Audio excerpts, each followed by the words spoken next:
వార్తలు చెప్పమంటే ఎదురు మల్లుతున్నదని మా రవలిని 4 తిట్లు గట్టిగా తిట్టి ఒక రేంజ్లో అరుసుకున్నా.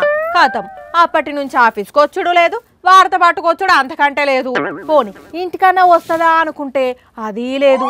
మరి ఎక్కడ పోయిందో ఏం చేస్తున్నదో. ఒక్కసారి నోటి నిండా రవలి అని పిలిచి రేపు పేపర్లో ఆడన్నే వేయిస్తా. రవలి, ఓ రవలి, అమ్మా తల్లే దానం చేయండమ్మా. అమ్మా తల్లే 100 రూపాయలు ఉన్న దానం చేయండమ్మా. తల్లే దానం చేయండమ్మా. అన్న అన్న 100 రూపాయలు దానం చేయండి అన్న.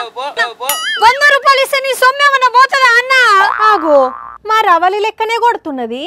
పని చేయకుంటే అడక తింటవా అన్నందుకు నిజంగానే ఆ పని చేస్తున్నదా? అమ్మా అన్న ఎంతో అంత దానం చేయండమ్మా. అన్న అన్న దానం చేయన్నా. అన్న అన్న 100 రూపాయలు దానం చేయన్నా. ఓ ఏందన్నా దబాయిస్తున్నావు? ఇస్తే ఇయ్యి లేకుంటే లేదు. ఏమో చీదరించుకుంటున్నావు. ఒక్క ఫోన్ కొట్టిననుకో పోకిరి సినిమా సీన్ మళ్ళీ రిపీట్ అవుతుంది. నువ్వు ఇచ్చిన తీసుకొని పో. అమ్మా దానం అమ్మా. అన్న అన్న దానం చేయన్నా. నీ కొడుకులు బిడ్డలు చల్లగా ఉంటారన్నా. అన్నా ఇంకో 50 రూపాయలు దానం చేయన్నా. అన్న ఇగో ఇలా అన్ని యూపీఐలు ఉన్నాయి. Phone pay, Google pay, Paytm, WhatsApp UPI కూడా ఉందన్న. అన్న చెయ్యన్నా, అన్న చెయ్యన్నా. ఓ రవలి, నిన్నే చేతి ఖర్చుల కంటే రోజుకో 100 రూపాయలు ఇద్దును కదా నేను.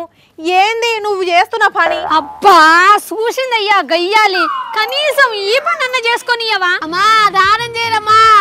తమ్ముడు దానం చేయి తమ్ముడు. 2 రోజులైంది అన్నం తినక. అమ్మా అన్న అన్న అన్న అన్న దానం అన్న. అన్న 100 రూపాయలు అన్నా. అన్న థ్యాంక్స్ అన్న.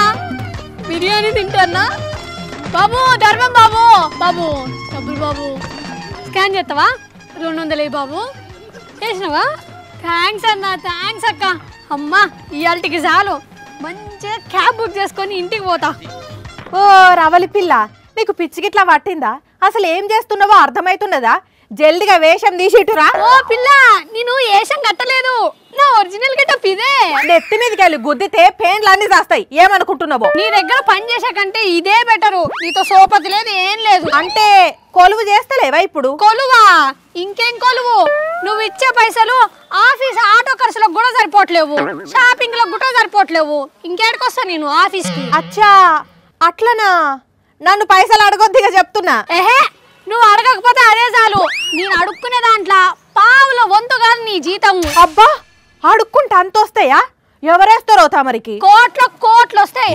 అన్ని పనుల కల్లా అడుక్కునే పనే మేలు తెలుసా? శ్రమకి శ్రమ ఉండదు, మనకి బాస్ ఉండడు. కూసిన కాడికే కోట్లు వస్తాయి. రోజుకు ఎన్ని పైసలు సంపాదించవచ్చో తెలుసా?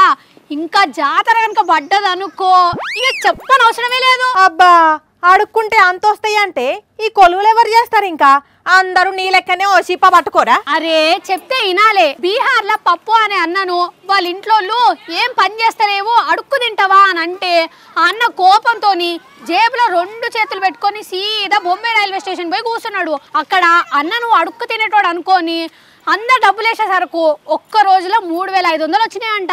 అరే ఈ పని ఏదో మంచిగా ఉన్నది కదా అని చెప్పి అదే కంటిన్యూ చేసిండు. ఇక చూసుకో కోట్లు సంపాదించిండు. మస్తు ప్రాపర్టీలు కొన్నాడు.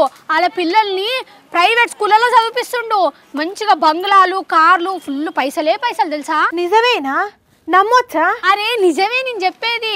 ఇంకా వాళ్ళ భార్య పేరు మీద కూడా బ్యాంకుల ఖాతా తీపిచ్చి రోజుకు 3000 చిల్లర జమ చేస్తున్నాడంట. నువ్వు కూడా వార్తలు చదువుడు బంద్ చేసి ఒక చిప్ప పట్టుకొని రా. తలా ఒక ఊరు పోయి అమ్మా తల్లే దానం అమ్మా అని అడుక్కుందాము. మంచిగా ఫుల్ డబ్బులు వస్తాయి కదా. ఏ మేకప్ అంటే ఆ మేకప్, కార్లలో తిరగొచ్చు, ఫుల్ షాపింగ్ చేయొచ్చు. ఆల్రెడీ తమరి మొహానికి ఇప్పుడున్న మేకప్ మంచిగానే ఉన్నది కదా అంజలి.